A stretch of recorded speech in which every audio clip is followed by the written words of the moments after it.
Open শব্দের অর্থ খোলা, ডোর শব্দের অর্থ দরজা। রাতে কখনোই দরজা খুলবেন না।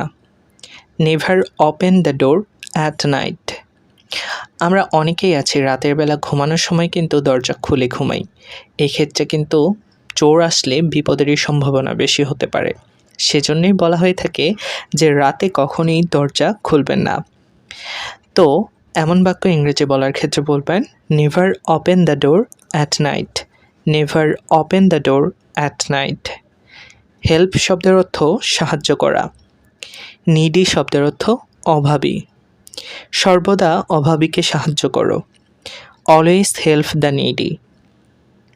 আমাদের যাদের একটু সামর্থ্য আছে তারা কিন্তু চাইলেই কিছু গরিব মানুষ, অসহায় মানুষকে সাহায্য করতে পারি। তো যারা অভাবী আছে তাদেরকে সাহায্য করার ক্ষেত্রে আপনি যদি বলতে চান যে সর্বদা অভাবীকে সাহায্য করো, তাহলে আপনাকে বলতে হবে always help the needy. Always help the needy.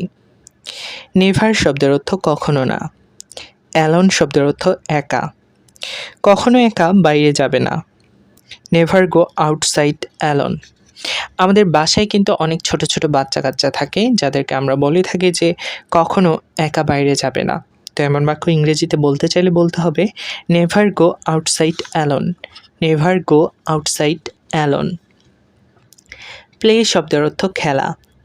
Fire শব্দের অর্থ আগুন। কখনো আগুন নিয়ে খেলো না। Never play with fire. ছোট বাচ্চা কাচ্চা সহ বড়রা যারা আছে তাদের কিন্তু সকলেরই উচিত আগুন নিয়ে না খেলা। তো এমন বাক্য আমরা যদি বলতে চাই যে কখনো আগুন নিয়ে খেলো না, তাহলে আমাদের ইংরেজিতে বলতে হবে never play with fire. Never play with fire. Respect শব্দের অর্থ সম্মান। প্যারেন্টস শব্দের অর্থ পিতামাতা। সবসময় আপনার পিতামাতাকে সম্মান করুন। Always respect your parents. এটা কিন্তু একটা কমন কথা যে আমাদের সকলেরই উচিত আমাদের পিতামাতাকে সম্মান করা। তো সবসময় আপনার পিতামাতাকে সম্মান করুন, এমন বাক্যকে ইংরেজিতে বলার ক্ষেত্রে বলবেন always respect your parents. Always respect your parents. School শব্দের অর্থ বিদ্যালয়। লেট শব্দের অর্থ দেরি। কখনো দেরিতেই স্কুলে যাবে না। Never go to school late. আমাদের যারা বাচ্চা কাচ্চা আছে তারা কিন্তু প্রায় সময়ই স্কুলে যেতে চায় না। তো তারা মাঝে মাঝেই স্কুলে যাওয়াতে দেরি করে থাকে। তো এমন ক্ষেত্রে আপনি যদি বলতে চান যে উপদেশ হিসেবে কখনো দেরিতে স্কুলে যাবে না ইংরেজিতে, তাহলে আপনাকে বলতে হবে never go to school late. Never go to school late. Work শব্দের অর্থ কাজ। সাকসেস শব্দের অর্থ সফলতা। সাফল্যের জন্য সর্বদা কঠোর পরিশ্রম করুন। Always work hard for success. খুবই একটি প্রয়োজনীয় বাক্য যে জীবনে যদি সফল হতে চান, সাফল্য পেতে চান, তাহলে আপনাকে কঠোর পরিশ্রম করতে হবে। এই যে ধরুন আপনি স্পোকেন শিখছেন, আপনি যদি নিয়মিত না প্র্যাকটিস করেন তাহলে কিন্তু আপনি পিছিয়ে যাবেন, আবার সব কিছু ভুলে যাবেন। তাই আপনাকে কি করতে হবে? কঠোর পরিশ্রম করতে হবে।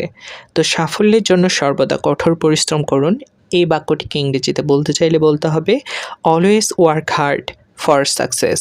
Always work hard for success. Insult শব্দের অর্থ অপমান। পোর শব্দের অর্থ গরিব। গরিবকে কখনো অপমান করো না। Never insult the poor.